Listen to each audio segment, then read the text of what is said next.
Hello and welcome to the 5th installment of In Case You Missed It, a segment where I briefly go over the most popular releases of last week in movies and TV. Last week was a big week. Ford vs. Ferrari was released and smashed the box office, and the amazing Disney Plus was released, featuring a boatload of new shows, and I unfortunately won't have time to cover them all. But fear not, I'll do the same thing I did with Apple TV Plus, where I highlight the shows I think deserve the most attention, and briefly go through a quick lightning round of other shows to check out on your own. All that being said, there's no time to waste. I'm your host, the Stud Muffin Tom Cruise, and we're jumping right into movies. I highly doubt you missed this one, since the advertising for it was literally everywhere, but in case you missed it, see what I did there? On Friday, November 15th, Ford v Ferrari was released in theaters, featuring a cast of Matt Damon, who you should recognize from literally everything, Christian Bale, who you should also recognize from literally everything, Jon Bernthal, who I personally recognize from The Walking Dead, but others may recognize as The Punisher, and Catriona Balfe, who you may recognize from Escape Plan.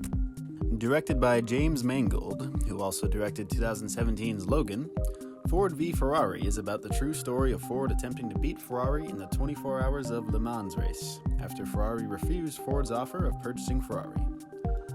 Ford v Ferrari has grossed a worldwide total of $52.4 million, debuting to $31 million, absolutely decimating the competition and finishing first in the box office this weekend by a whopping $22.2 million margin. Ford v Ferrari received a 92% on Rotten Tomatoes, with critics saying that it delivers all of the action of an auto racing movie that audiences will expect, while still producing enough human drama to keep the non-racing enthusiasts engaged. This movie is a smash hit. The action, the acting, the story, everything about it is good. Go see it. I don't care who you are, even if you hate racing, you will find something to enjoy in this movie, I promise. Moving on November 15th, Charlie's Angels was released in theaters, featuring a cast of Kristen Stewart, who you might recognize as Bella from Twilight, Naomi Scott, who you may recognize as Jasmine from Aladdin, Ella Balinska, who you probably won't recognize from anything as this is her first big movie, and Elizabeth Banks, who you might recognize from the Hunger Games movies. I'd also feel remiss if I didn't mention that Sir Patrick Stewart plays a role as well, and if you don't recognize him, shame on you. Directed by Elizabeth Banks, Charlie's Angels is an action comedy film that is a continuation of the Charlie's Angels film series, which began with a television series in 1976 and 2 movies in 2000 and 2003. Charlie's Angels are a covert group of extraordinary women who operate as super spies known as angels. In this new installment, a new generation of angels are called into action when a young systems engineer blows the whistle on a dangerous technology. Charlie's Angels has grossed a worldwide total of $27.9 million, opening to $8.6 million, despite being projected to open to $10 to $12 million. I suspected this outcome was due to being released on the same day as Ford v Ferrari. Despite not meeting its projection, Charlie's Angels still finished third in the box office last weekend, finishing just under last week's Midway. Charlie's Angels received a 58% on Rotten Tomatoes, with critics saying that it's earnest and energetic, if a bit uneven, but it adds a new flair to the franchise with fun performances from the 3 leads. While the 58% score is a bit disappointing, the movie still mixes good action with good comedy, and an audience score of 81% tells me that fans of the series will like it. And now we get into the Disney portion of this week's episode. Disney Plus came out on Tuesday, and if you haven't gotten it yet, get it. It's amazing. As a fan of Star Wars and Marvel, I am loving having access to all of those movies whenever I want, not to mention other classic Disney movies like The Lion King and 101 Dalmatians. It even has all the amazing TV shows like Phineas and Ferb and Gravity Falls, and it even has all 31 seasons of The Simpsons. It has everything. But I'm supposed to be talking about the new stuff on Disney Plus. Well, the live-action remake of Lady and the Tramp was released on Tuesday alongside Disney Plus. The Lady and the Tramp features a main cast of Tessa Thompson as Lady, who you may recognize as Valkyrie from Thor Ragnarok, Justin Theroux as Tramp, who you may recognize as Adam from Mulholland Drive, Sam Elliott as Rusty, who you may recognize as the cool old guy with a mustache from literally every movie, and Ashley Jensen as Jock, who you may recognize as Byrony from Arthur Christmas. Lady and the Tramp is a retelling of the classic 1955 Lady and the Tramp, where a sheltered uptown Cocker Spaniel meets and falls in love with a streetwise downtown stray mutt.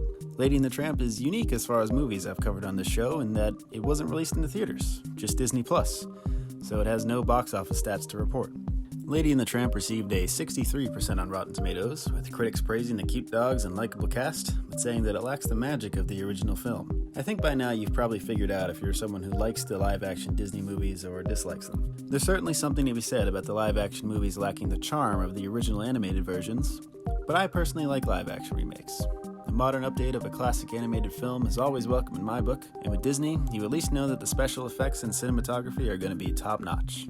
That'll do it for movies. Let's move on to TV. A lot of new shows came out on Disney Plus last week, but arguably the most popular one is The Mandalorian. The Mandalorian stars Pedro Pascal as the Mandalorian, and you may recognize him as Oberyn Martell from Game of Thrones. If you saw Game of Thrones, you know how amazing Pedro was as Oberyn. He's a fantastic actor, and his name alone makes me want to watch the show. The Mandalorian is about a lone bounty hunter in the far reaches of the galaxy, far beyond the authority of the New Republic. The story takes place after the fall of the Empire and before the emergence of the First Order. The show has an 89% on Rotten Tomatoes, with no critic consensus yet, as there's only been 2 episodes of the 8-episode season. But just look at the cinematography here. This is a TV show, not a movie, and it has all the special effects prowess of the current Star Wars movies. It's Star Wars, it's Disney, it's Pedro Pascal. You cannot go wrong with this show. It's already been renewed for a 2nd season, so if you're a fan of Star Wars, give it a watch, because I'm very excited to see where this show is going to go. Now, I've had nothing but praise for Disney Plus so far, but now I need to call Disney out on something here. High School Musical, the series. Who is responsible for this? This is either the most moronic title for a TV show I've ever seen, or it's the most genius one because it got me to talk about it on this show. Its puzzling name has undoubtedly grabbed a lot of attention as well. All that being said though, I've always hated everything on the High School Musical side of Disney, so I'm refusing to give it any more time than I already have out of spite for the stupid name. Look for it in the lightning round because I am not covering it. Next up is Marvel's Hero Project. Released on Tuesday alongside Disney Plus, Marvel's Hero Project is a little different than most TV shows I've covered on this show. It's a documentary series, and I wouldn't normally include shows like that because I try to only focus on narratively focused shows, but I feel like this show is something special and deserves attention. Marvel's Hero Project is a documentary series following extraordinary children who inspire others and make positive changes in their community with selfless acts of kindness and bravery. They are not heroes in the sense that they have superpowers, but they are heroes in the sense that they inspire others and change in the world around them. Each episode features a different kid, tells their story, their work, and each kid featured in the show will get their own Marvel comic. Marvel celebrates these kids as true heroes by welcoming them into Marvel's Hero Project. For me, when you watch the news, there's a lot of negativity in the world, and sometimes it can make me feel a little cynical about the world and the direction it's going. But this is an uplifting show that could serve as a reminder that positivity and hope still exist in the world. You should give it a watch, as it's very inspirational and uplifting, and it can cleanse your palate of the negative media that you probably consume every day. Now, before I end this segment, as promised, here is the lightning round of other shows that you should check out on Disney+. The World According to Jeff Goldblum, another documentary series starring the hilarious Jeff Goldblum. Encore, a series that reunites cast members of a High School Musical to recreate their performances several years later. High School Musical, the series, a mockumentary based on the High School Musical film series. And last but not least, Forky Asks a Question, a short animated film series where the beloved Spork asks questions about how the world works, such as, what is love? Those are all interesting shows available only on Disney+, so be sure to check them out. That'll officially do it for tonight's segment of In Case You Missed It. Be sure to tune in next week for the most popular releases of this week. I have a feeling that next week will feature A Beautiful Day in the Neighborhood and Frozen 2. Until then, I'm your host, the Stud Muffin Tom Cruise, and keep it locked to good night.